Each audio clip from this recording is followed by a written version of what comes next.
भोजन बनाते समय हमारी स्वच्छता किस तरह होनी चाहिए।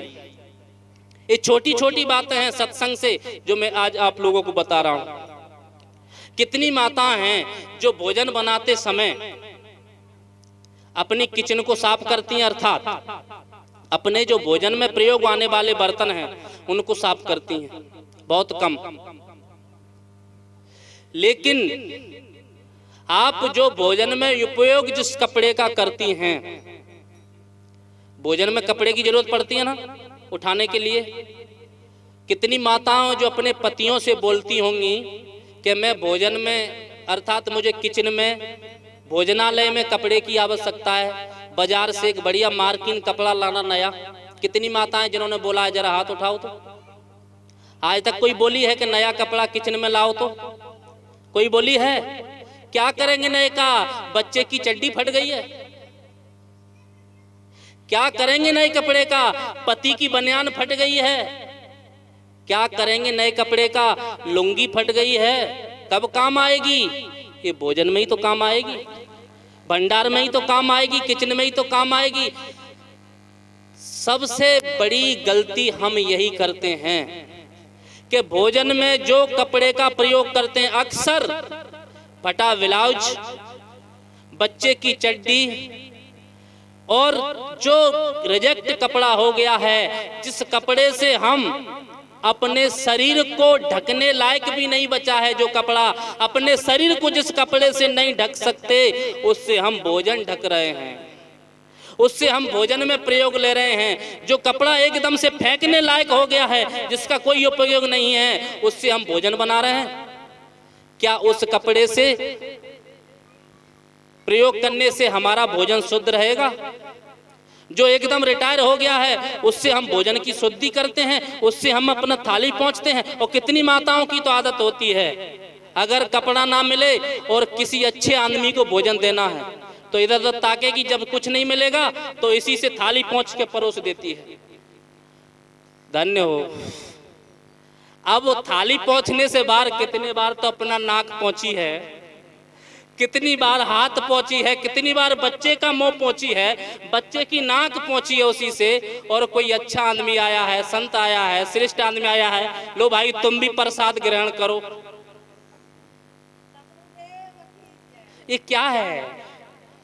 ये छोटी छोटी बातें जो हमारे जीवन में बहुत आवश्यक हैं हमारी, क्योंकि मन सत्संग सुनना एक सिर्फ ईश्वर परमात्मा की बात कहना ही सत्संग नहीं है। ये छोटी छोटी बातें सत्संग में सिखाई जाती हैं, क्योंकि इससे हमारे जीवन में शुद्धता होगी, पवित्रता होगी। और जब तक हमारे जीवन में शुद्धता पवित्रता नहीं है तो हमारा जीवन कैसे?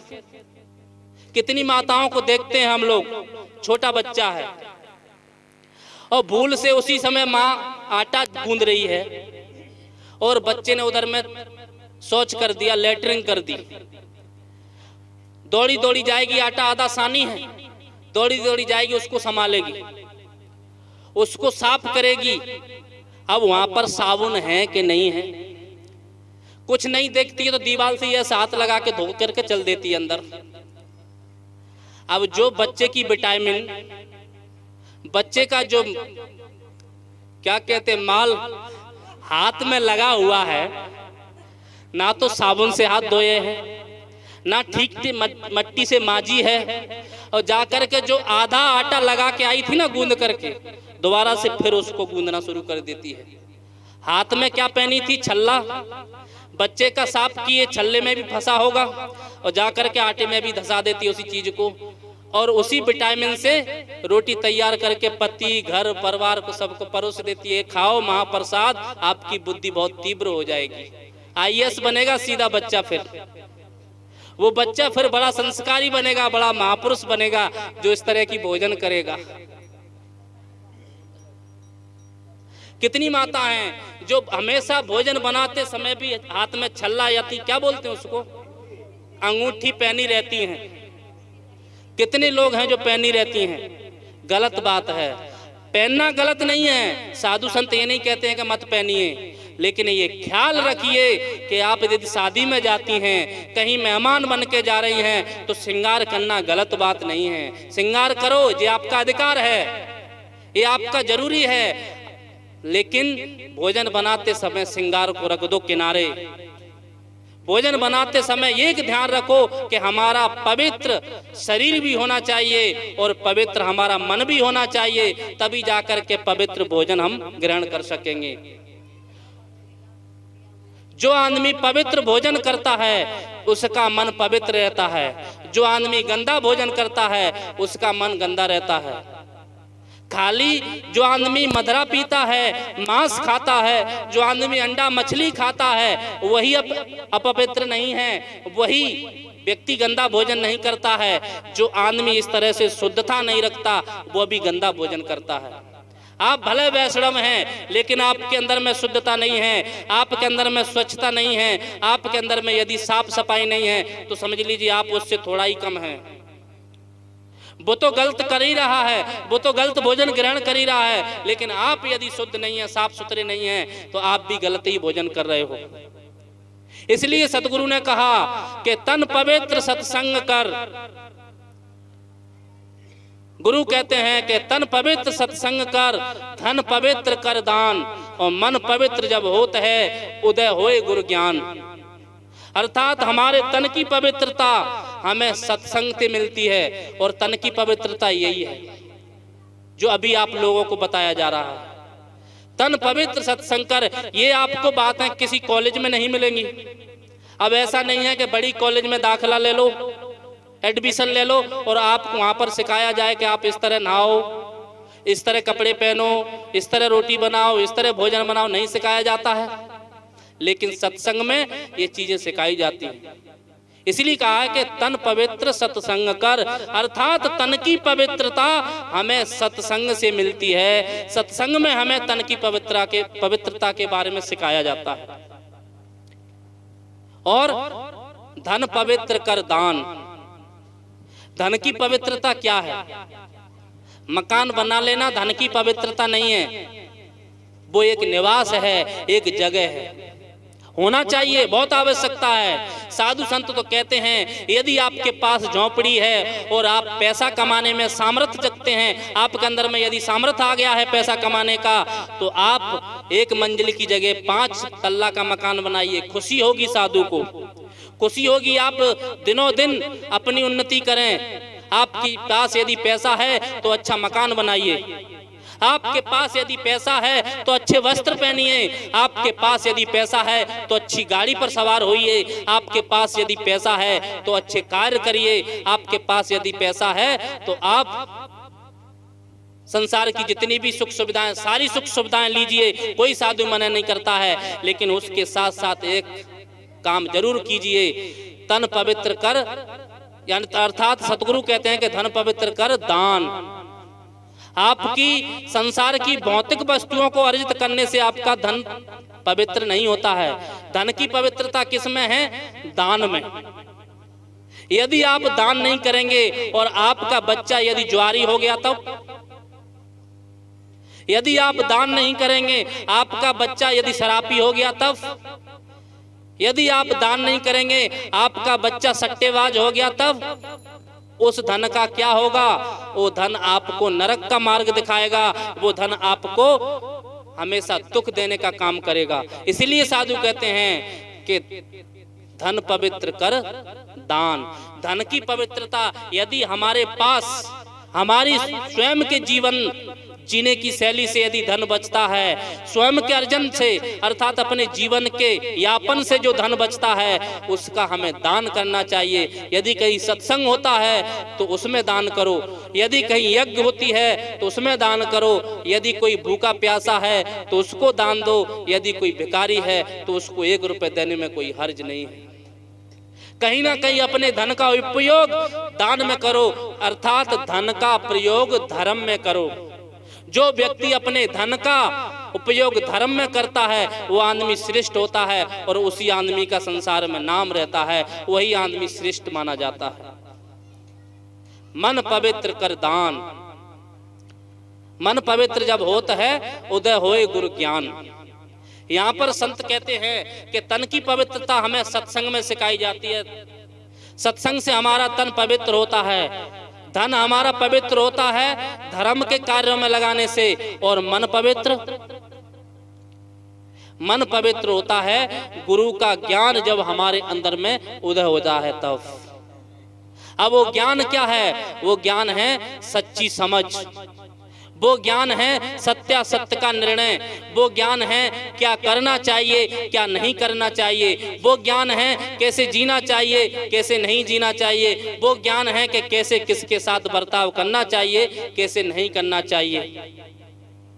हमेशा घर में रहो तो प्रेम से रहो, परिवार के साथ रहो तो प्रेम का बर्ताव रखो, जहां भी आप जियो तो वहां पर प्रेम साथ में रखो, क्योंकि ये जीने की कला है। जब आपके अंदर में प्रेम होगा तो आपको शांति भी मिलेगी, क्योंकि प्रेम में कभी लड़ाई नहीं होती है।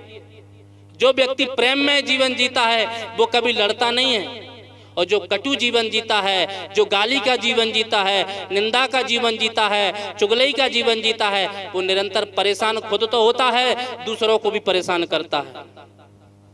इसलिए हम अपने जीवन में ये ख्याल करें, अपने जीवन में ये सोचें कि हम क्या बो रहे हैं। मैंने कहा था कि सतगुरु कवि ने कहा कि बोया पेड़ बबूल का आम कहां से खाए। हम अपने साथियों के साथ कैसा व्यवहार कर रहे हैं। अगर बच्चा छोटा है, जिस बच्चे की उम्र कम है, तो उसके साथ भी यदि हम बर्ताव करें, वो गलती कर रहा है तो हम वो गलती ना दोहराएं, हम उसे सच्चा रास्ता दें, उसे प्रेम से समझाएं, उसे प्यार से समझाएं। घर में दो भाई हैं तो दोनों एक दूसरे में जब भी बाहर से आए तो घर में घुसे तो ऐसा लगे जैसे प्रेम की वर्षा होती आ रही है, आपस में गले मिलें। कटुता का व्यवहार ना रखें, क्योंकि कटुता का जीवन अच्छा नहीं होता है। कभी भी लड़ो मत आपस में। क्यों जीवन का जुआ हार रहे हो? क्या रखा है आज तक? क्या पाया है हमने कटुता का जीवन जी करके? किसको शांति मिली है कटुता का जीवन जी करके? लड़ाई दंगे में किसको शांति मिली है? लड़ाई दंगे से कभी मन प्रसन्न नहीं होता है, लड़ाई दंगे से कभी किसी का जीवन शांति में नहीं होता है, हमेशा अशांत में बना रहता है।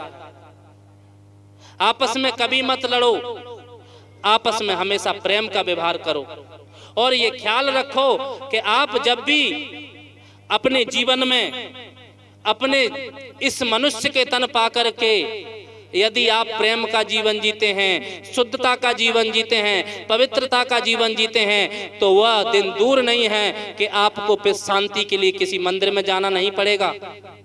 उस शांति के लिए फिर आपको किसी देवी देवता के सामने झुकना नहीं पड़ेगा। उस शांति के लिए फिर आपको किसी की आवश्यकता नहीं है, क्योंकि आप स्वयं शांति का काम करो, आप स्वयं उस जीवन को जियो जिसकी आपको आवश्यकता है। क्रांति के जीवन से कभी भी शांति नहीं आ सकती। यदि आप क्रांति का जीवन छोड़ करके शांति में जीवन जियो, प्रेम में जीवन जियो, प्रेम का जो आनंद है उसको उठाओ और अपने जीवन को सार्थक करो। तो आप सभी से मेरा तो यही निवेदन है कि जितना भी जिंदगी हमारी निकल गई वो निकल गई तो कोई बात नहीं, लेकिन जो शेष है, जो जन्म हमारा, जो हमारी जिंदगी शेष बची है, उसमें हम वो काम करें जो संत गुरुजन बताते हैं। जो भूल हो चुकी है उसको दोबारा ना दोहराएं। अब से हम समझ जाएं, अब से अपने आप को सावधान कर लें। और कहा गया है जब जागो तभी सवेरा। यदि हमारा अधेड़ निकल गया, आधी जिंदगी निकल गई, तो निराश होने की आवश्यकता नहीं है। ये कहने की आवश्यकता नहीं है कि अब हम क्या कर सकते महाराज जी, अब तो हमारी जिंदगी निकल गई। जिंदगी कभी किसी की नहीं निकलती है। यदि आदमी ज्ञानी हो जाए, समझदार हो जाए, और वो ये समझ ले, उसके अंदर में ये ज्ञान उत्पन्न हो जाए कि नहीं, मैं जो शेष जिंदगी है उसको अच्छे ढंग से जीऊंगा, उसको कल्याण के लिए जीऊंगा, उसकी शांति के लिए जीऊंगा, उसको मैं प्रेम के लिए जीऊंगा, तो वो भी दिन दूर नहीं है कि छोटी सी जिंदगी में भी आप वो बड़ा काम कर सकते हैं। वो आप उद्धार का काम कर सकते हैं, वो कल्याण का काम कर सकते हैं, जो जीवन भर व्यक्ति नहीं कर पाता है। इसलिए हमें आवश्यकता है कि अपने जीवन को कभी भी किसी के साथ कटुता का व्यवहार ना रख करके प्रेम का व्यवहार रखें, और सबके लिए फूल बोएं, कांटे ना बो करके। हमेशा अपने जीवन में भी फूल बोते रहें, खुशहाली जिंदगी में आए, शांति चैन की जिंदगी जी हैं। इन्हीं शुभकामनाओं के साथ आप लोगों के सामने कुछ देर विचार रखे, और आप लोगों को धन्यवाद देते हुए अपनी वाणी को विराम देता हूँ। और आगे मंचासीन हैं कबीर साधना मंदिर जमुई से पधारे हमारे पूज्य स्वामी रंजीत साहब जी, आपसे भी करबद्ध प्रार्थना है कि आप अपने गहन गंभीर विचारों से हम सबको लाभान्वित करने की कृपा करेंगे। एक बार जोर से सभी लोग जयकारा बोलेंगे, बोलिए सतगुरु कबीर साहेब की जय।